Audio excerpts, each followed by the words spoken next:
Doctor Baba Saheb Ambedkar ವಿರೋಧಿಗಳೇ, ದಲಿತ ವಿರೋಧಿಗಳೇ. ಯಾಕೆ ಈ ಮಾತನ್ನು ಹೇಳ್ತೀನಂದರೆ,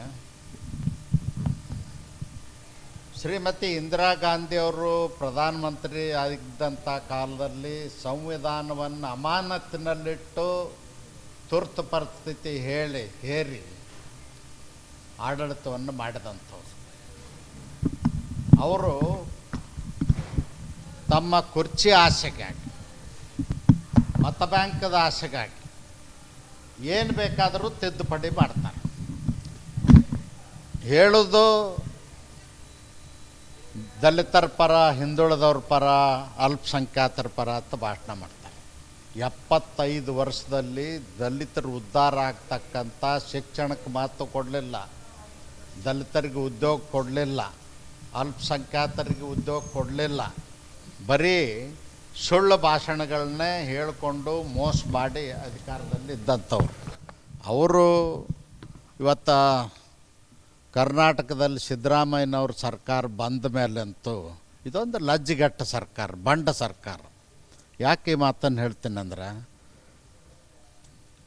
ಹನಿ ಟ್ರ್ಯಾಪ್ ಬಗ್ಗೆ ವಿಧಾನಸಭೆ ಒಳಗಡೆ ಅಧಿವೇಶನ ನಡೆದಂಥ ಸಂದರ್ಭದಲ್ಲಿ ಚರ್ಚೆ ಆದಾಗ 3 ಜನ ಮಂತ್ರಿಗಳು, ಸೀನಿಯರ್ ಮಂತ್ರಿಗಳು ಮಾತಾಡಿದಾಗ ನಮಗೆ ಹನಿ ಟ್ರ್ಯಾಪ್ ಆಗ್ಯದಂತ ಹೇಳಿದಾಗ ಗೌರವದಿಂದ ರಾಜೀನಾಮೆ ಕೊಟ್ಟು ಹೊರಗೆ ಬರಬೇಕಾಗಿತ್ತು ಸಿದ್ದರಾಮಯ್ಯನವರು.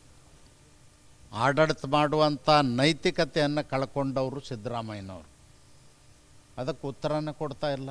ಹಿಂದೆ ಸಿದ್ದರಾಮಯ್ಯನವ್ರು ಹೇಳ್ತಿದ್ರು, ನಮ್ಮ ಪಕ್ಷದ ಯಾರೋ ಒಬ್ಬ ಕಾರ್ಯಕರ್ತ ಅಥವಾ ರಾಷ್ಟ್ರ ಮಟ್ಟದಲ್ಲಿ, ರಾಜ್ಯ ಮಟ್ಟದಲ್ಲಿ ಅವ್ರಿಗೆ ಯಾವುದೇ ಒಂದು ಪಕ್ಷದ ಜವಾಬ್ದಾರಿ ಇಲ್ಲದಂಥ ಮನುಷ್ಯ ಸಂವಿಧಾನ ಬದಲು ಮಾಡ್ತೀವಿ ಅಂದಾರಂತೇಳಿ ಇಡೀ ದೇಶದ ತುಂಬ ಹೋರಾಟ ಮಾಡಿದ್ರಿ. ಆವಾಗ ಸಿದ್ದರಾಮಯ್ಯನವ್ರು ಬಳಸಿದ ಭಾಷೆ ಏನು? ಸಂವಿಧಾನ ಬದಲು ಮಾಡಿದರೆ ರಕ್ತ ಕ್ರಾಂತಿ ಆಗ್ತದ ಅಂತ ಹೇಳಿದರು, ರಕ್ತ ಕುದಿತಾ ಇದೆ ಅಂತ ಹೇಳಿದರು.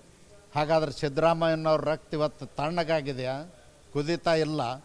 ರಕ್ತ ಕ್ರಾಂತಿ ಮಾಡಬೇಕಾಗಿತ್ತು.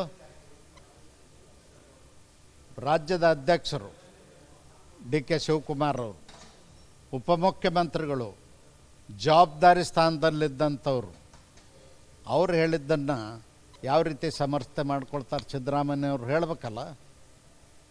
ಖರ್ಗೆ ಅವರು ನಿನ್ನೆ ನೋಡಿದೆ ನಾನು ಲೋಕಸಭೆ ಒಳಗೆ ಅವ್ರು ಮಾತಾಡಿದ್ದನ್ನು. ಅವರು ಪಾಪ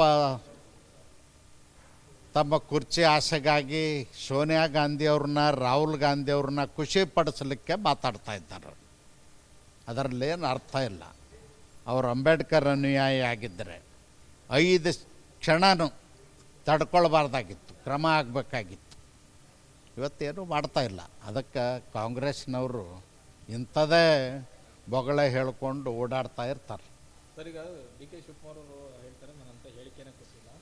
ಈ ಸದನದಲ್ಲಿ ಪ್ರಸ್ತಾಪ ಮಾಡಿದ JP ನಡ್ಡಾ, ರಿಜಿಜು ವಿರುದ್ಧ ಹಕ್ಕುಚ್ಯುತಿ ಮಂಡನೆಗೆ ಜಯರಾಮ್ ರಮೇಶ್ ಅವರು ಇದು ಮಾಡಿದ್ದಾರೆ ನೋಟಿಸ್. ಹಕ್ಕುಚ್ಯುತಿ ಏನಂತ ಮಾಡ್ತಾರೆ? ಅವ್ರು ಮಾಡಿದ್ದು ಇಡೀ ದೇಶ ನೋಡ್ಯದ, ಮೀಡಿಯಾದಲ್ಲಿ ಬಂದಿದೆ, ಎಲೆಕ್ಟ್ರಾನಿಕ್ ಮೀಡಿಯಾದ ಮುಂದೆ ಹೇಳಿದ್ದಾರೆ.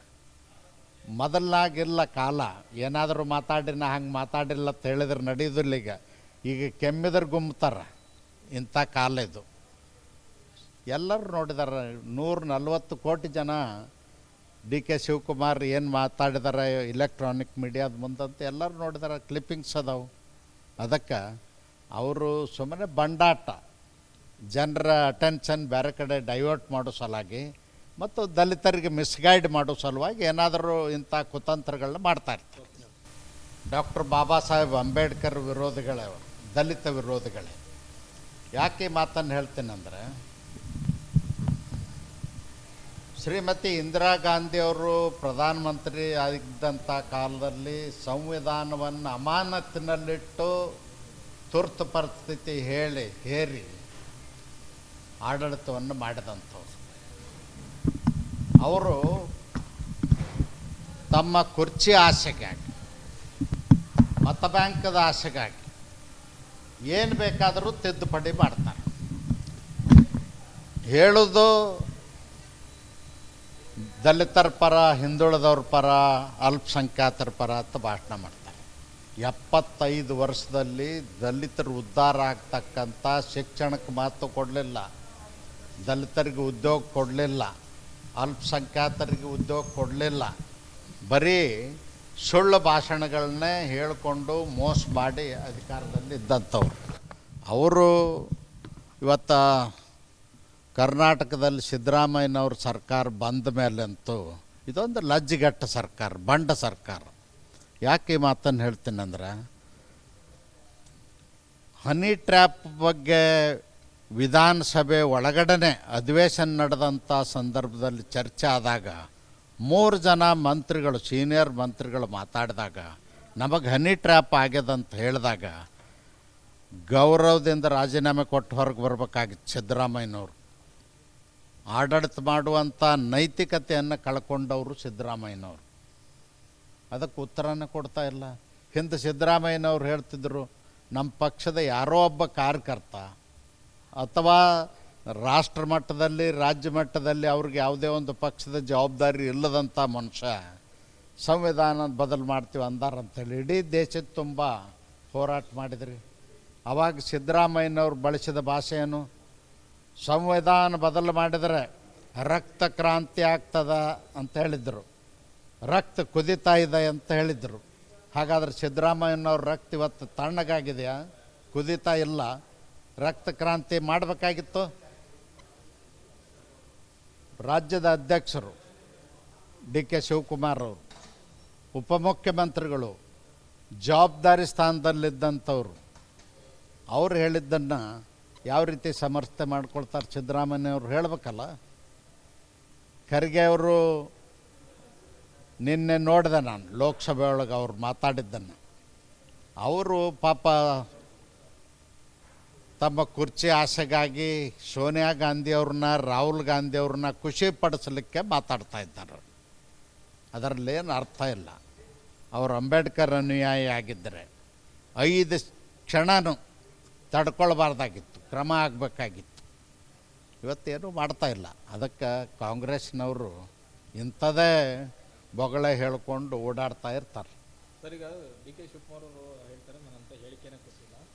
ಈ ಸದನದಲ್ಲಿ ಪ್ರಸ್ತಾಪ ಮಾಡಿದ ಜೆ ಪಿ ನಡ್ಡಾ ರಿಜಿಜು ವಿರುದ್ಧ ಹಕ್ಕುಚ್ಯುತಿ ಮಂಡನೆಗೆ ಜಯರಾಮ್ ರಮೇಶ್ ಅವರು ಇದು ಮಾಡಿದ್ದಾರೆ ನೋಟಿಸ್. ಹಕ್ಕುಚ್ಯುತಿ ಏನಂತ ಮಾಡ್ತಾರೆ? ಅವ್ರು ಮಾಡಿದ್ದು ಇಡೀ ದೇಶ ನೋಡ್ಯದ, ಮೀಡಿಯಾದಲ್ಲಿ ಬಂದಿದೆ, ಎಲೆಕ್ಟ್ರಾನಿಕ್ ಮೀಡಿಯಾದ ಮುಂದೆ ಹೇಳಿದ್ದಾರೆ.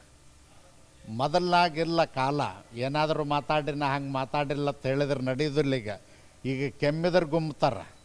ಇಂಥ ಕಾಲ ಇದು. ಎಲ್ಲರೂ ನೋಡಿದ್ದಾರೆ. 140 ಕೋಟಿ ಜನ ಡಿ ಕೆ ಶಿವಕುಮಾರ್ ಏನು ಮಾತಾಡಿದ್ದಾರೆ ಇಲೆಕ್ಟ್ರಾನಿಕ್ ಮೀಡಿಯಾದ ಮುಂದಂತ ಎಲ್ಲರೂ ನೋಡಿದ್ದಾರೆ. ಕ್ಲಿಪ್ಪಿಂಗ್ಸ್ ಅದಾವು. ಅದಕ್ಕೆ ಅವರು ಸುಮ್ಮನೆ ಬಂಡಾಟ, ಜನರ ಅಟೆನ್ಷನ್ ಬೇರೆ ಕಡೆ ಡೈವರ್ಟ್ ಮಾಡೋ ಸಲುವಾಗಿ ಮತ್ತು ದಲಿತರಿಗೆ ಮಿಸ್ಗೈಡ್ ಮಾಡೋ ಸಲುವಾಗಿ ಏನಾದರೂ ಇಂಥ ಕುತಂತ್ರಗಳನ್ನ ಮಾಡ್ತಾ ಇರ್ತಾರೆ.